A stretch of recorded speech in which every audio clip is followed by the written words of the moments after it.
Вітаю, дорогі друзі! Сьогодні приготую дуже смачний меренговий рулет з шоколадним кремом. Перед вами пока те продукты, которые понадобятся для крема. Я готовлю только на шоколаде, но можете добавить еще чайную ложку какао, если хотите, чтобы вкус и цвет был более выражен.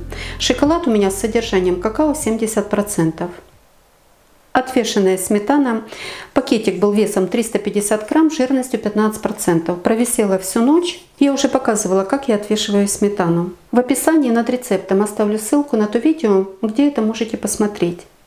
И из пакета сметаны у меня получилось 180 грамм уже отвешенной. Я ее уже затянула пленкой, чтобы она не засыхала. И она должна быть такой же холодной, как и сливки, когда буду готовить крем. Поэтому стоять она должна в холодильнике. Сливки жирностью 33%. И понадобится еще сахарная пудра. Сметану снова убираю в холодильник, а сливки подогреваю до горячего. Подогревала их постоянно, помешивая, чтобы на донышке не прихватывались. И не надо их кипятить, подогревайте только до тех пор, пока над ними появится пар. Этого будет достаточно. При кипении появляются пленки, они потом остаются в креме, а нам это не надо. Немного перемешиваю и оставляю на пару минут, чтобы шоколад согрелся. Сейчас все это перемешается до однородности. Заодно немного остынут сливки. Вообще их остужу до комнатной температуры, потом сверху затяну пленкой не в контакт, а верх миски. И поставлю в холодильник. Если у вас остаются хлопья шоколада, не полностью он растворяется, пробейте немного блендером. Весь шоколад разного качества и ведет себя тоже по-разному. И если хотите добавить какао, добавляйте его сразу к шоколаду и только потом уже заливайте горячими сливками. Все, масса уже однородная, пусть остывает до комнатной температуры и поставлю в холодильник. И простоять она там должна пару часов, чтобы сливки хорошо остыли. А это продукты для меренги. Кукурузный крахмал, щепотка лимонной кислоты, белки и сахар вместе с ванильным. И еще понадобится щепотка соли. Белки у меня были заморожены, я их разморозила и согрела до комнатной температуры. Посмотрим, какая получится на них меренга. Подготовьте правильно чашу миксера. Чаша и венчик должны быть чистые, обезжиренные и сухие. Выливаю сюда белки, добавляю щепотку соли и начинаю взбивать на третьей скорости из 6 возможных до появления на поверхности легкой прозрачной пены. За это время белки разобьются до однородности. Потом скорость увеличу до 4 и взобью до пышности. Белки хорошо запенились, можно добавлять сахар. Высыпаю не весь сразу, а небольшими порциями, по 1 столовой ложке. И каждую порцию взбиваю по 40-50 секунд. К последнему сахару добавляю щепотку лимонной кислоты, перемешиваю и высыпаю к белкам. Когда весь сахар в белках, зачищаю чашу, чтобы он не осел на дно. Вот белки уже пышные, но недостаточно плотные, пики мягкие. И тем более не полностью растворился сахар. Продолжаю взбивать на той же 4 скорости до устойчивых пиков и полного растворения сахара. Берите мелкокристаллический, он быстрее и легче растворяется при взбивании. Для меренги, как и для бисквита, это очень важно. Ну а пока взбиваются белки, хочу поблагодарить своих спонсоров за поддержку и помощь в развитии канала. Спасибо большое, мне очень приятно, что вы цените мой труд. Вот такие должны получиться белки. Очень плотные, устойчивые, глянцевые и без кристалликов сахара. Снимаю все с венчика. Если вы заметили, я его никогда не остукиваю, не оббиваю от чашу миксера. И вы этого не делаете, так он прослужит дольше. Посмотрите, какой рисунок, какой рельеф.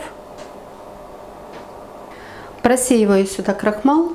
Обязательно, чтобы разбить все эти комочки, иначе они так и останутся в белках. И аккуратно его перемешиваю. Долго месить не надо. Только увидели, что он разошелся в белках, масса получается однородная, вымешивать достаточно. Вот такая вот гладкая, глянцевая получается масса. Выпекать буду на силиконизированном пергаменте Если у вас пергамент обычный пищевой, смазывайте его растительным маслом без запаха. Но лучше возьмите тот, который предназначен для выпечки. Тогда точно не будет никаких проблем. Приклеила белком к листику, чтобы он не двигался. Так будет удобнее. Еще раз обращайте внимание, насколько плотная меренга. Если она у вас получается пышная, но неустойчивая, неплотная, то она легко осядет при замешивании с крахмалом и тем более при выпечке. Хорошо взбивайте белки, и у вас обязательно все получится. Время на взбивание может понадобиться разное. Оно зависит от мощности и от скорости вашего миксера. В это время уже греется духовка, температура 150 градусов. Этот корж не должен стоять, только его растянули, разровняли и сразу же выпекайте. Сверху засыпаю миндальными хлопьями.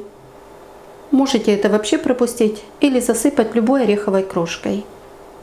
Только орехи берите не жареные, иначе за время выпечки они просто сгорят.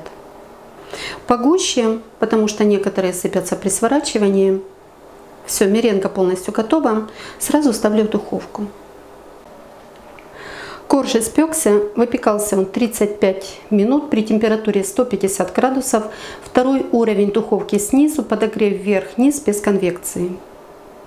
Вот так он хорошо подпекается сверху, колируется. И на нем запекается корочка. Аккуратно ножом отделяю от листика и снимаю на решетку. Накрываю пергаментом, сверху решеткой, не придавливая. И аккуратно переворачиваю, тоже не придавливая.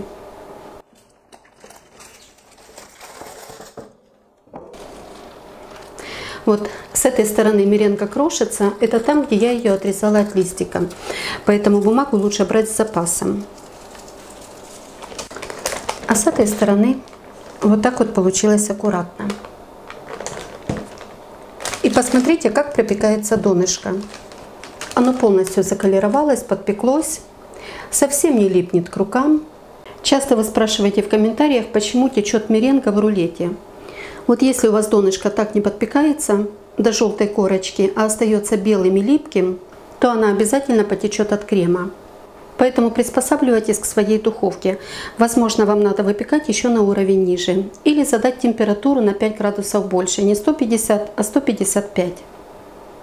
Все, в таком виде оставляю до полного остывания. Потом можно будет приготовить крем и свернуть рулет. Ровно 2 часа сливки простояли в холодильнике. Они не застыли, как ганаш, потому что шоколада здесь недостаточно на такое количество сливок. Просеиваю сюда сахарную пудру, разбиваю все комочки и взбиваю сразу на невысокой скорости миксера, чтобы она не поднялась в воздух, а потом увеличиваю постепенно до максимальной. Взбиваю до загустения сливок. На это может уйти 2 или 3 минуты. Вот уже после венчика остается рисунок. Выключаю миксер и добавляю сюда отвешенную сметану. Только сейчас ее достаю из холодильника. Посмотрите, насколько она плотная. Разделяю ее небольшими порциями. Своей консистенцией сметана очень напоминает сливочный сыр. Стекала долго, целую ночь. Добавляю все сразу. И точно так же сразу на небольшой скорости до однородности. А потом ее увеличиваю до 4 из 5 возможных. Взбиваю крем до пышности. Когда после венчика уже остается четкий рисунок, а в креме появляются пустоты, взбивать достаточно. 100 грамм крема – это примерно 2 столовые ложки. Отделяю для украшения и ставлю его сразу же в холодильник. Посмотрите, какой он воздушный. А остальное наношу на меренгу. Палеткой растягиваю по всей площади, желательно ровным слоем. Вот сейчас, по желанию, сверху еще можно засыпать шоколадной крошкой, если хотите добавить вкус шоколада. С помощью бумаги скручиваю рулет. Вот здесь вначале он обязательно треснет, трещина может быть и глубокой, потому что меренга просто переламывается. А дальше уже будет получше, трещинки будут поменьше. Несмотря на то, что меренга сверху и снизу запекается до корочки, в середине она остается мягкой, поэтому легко сворачивается в рулет и совсем не прилипает к бумаге. Укладываю на шовчик, руками немного уплотняю и выравниваю рулет, и можно сказать, что он уже полностью готов. По желанию можно украсить, а можно подать и так. Только обязательно надо дать ему выстояться в холодильнике. Убираю осыпавшийся миндаль, заворачиваю его в пергамент.